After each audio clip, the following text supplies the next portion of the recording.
நாம் தினம் தினம் சாப்பிடும் பன்னீர் மனிதர்களுக்கு மட்டுமல்ல விலங்குகளுக்கும் கூட கொடுக்க முடியாது என இந்திய உணவுத்தர கட்டுப்பாட்டு அமைப்பு எச்சரிக்கை விடுத்துள்ளது.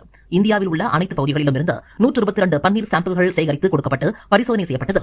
83% அது உண்மையான பன்னீர் அல்ல என்றும் 40% விலங்குகளுக்கும் தீங்கு விளைவிக்கக்கூடியவை என்றும் தெரியவந்தது. மேலும் மைதா, ஆரோரூட் பவுடர், கலப்பட பால் powder, palm oil, liquid urea, கெட்டு போகாமல் இருக்க ரசாயனங்கள் இவை அனைத்தும் தான் அதில் உள்ளன என்றும் இவைகளை சாப்பிட்டால் நம் கிட்னி, லிவர் போன்ற ராஜ உறுப்புகளை செயலிழக்க வைப்பதோடு உடலும் சீர்கெட்டு போகும் என்று எச்சரிக்கப்பட்டுள்ளது.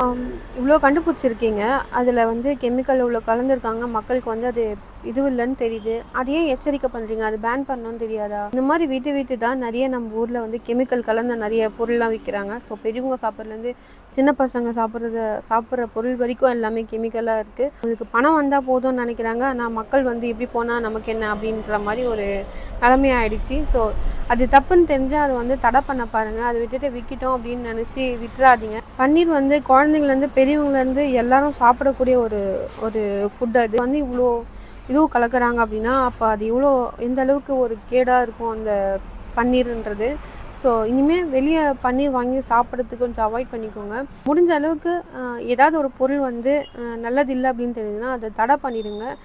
ஒரு பொருள் மக்களுக்கு இது செட் ஆகாது, இது கெமிக்கல் அதிகமாக இருக்குது, இதனால் ப்ராப்ளம் வருது அப்படின்னு சொல்லிட்டு அது பேன் பண்ணிங்க அப்படின்னா நிறைய பேருக்கு பயம் வரும். ஓகே, இது நல்லா இல்லாத பொருள் தான் பேன் பண்ணுவாங்க அப்படின்னு சொல்லிட்டு. ஸோ அந்த பயத்தை ஏன் வர வைக்க மாட்டீங்கன்னு தெரியல. பண்ணால் நல்லாயிருக்கும்னு நான் நினைக்கிறேன். ஸோ இனிமேலாச்சும் பன்னீர் சாப்பிட்றதுக்கு அவாய்ட் பண்ணிக்கோங்க. அவ்வளோ இங்கே இதுலேருந்தே தெரியுது, நம்ம நல்லதுக்கு யாரும் பண்ண மாட்டுறாங்க, மக்கள் கெட்டதுக்கு தான் பண்ணுறாங்க அப்படின்ட்டு பச்சையாக தெரியுது. நம்ம சாப்பிட்டுட்டு ஹாஸ்பிட்டலுக்கு காசு வைக்கணும், நம்ம காசுலேயும் நம்ம சூனியம் வச்சுக்கிற மாதிரி இருக்குது இந்த கதை.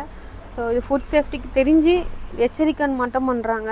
அதை பேன் பண்ணால் இன்னும் நல்லாயிருக்கும்னு நான் நினைக்கிறேன். ஸோ இப்போ இந்த வீடியோ எத்தனை பேருக்கு தெரியும்னு எனக்கு தெரியல, பட் இப்போ நிறைய பேருக்கு தெரிய வந்திருக்கும். நீங்கள் உங்களுக்கு தெரிஞ்சவங்க யாராவது பன்னீர் வாங்கி சாப்பிடுவாங்க, பிடிக்கும் அப்படின்னா அவங்களுக்கும் சொல்லுங்கள், இந்த மாதிரி பன்னீர் நல்லது கிடையாது அப்படின்னு சொல்லிட்டு. ஆனால் வீட்டிலே செய்கிற பன்னீர் ரொம்ப நல்லது, நம்ம ஹெல்த்துக்கு ரொம்ப நல்லது அது. ஸோ வீட்டிலே செஞ்சு சாப்பிடுங்க.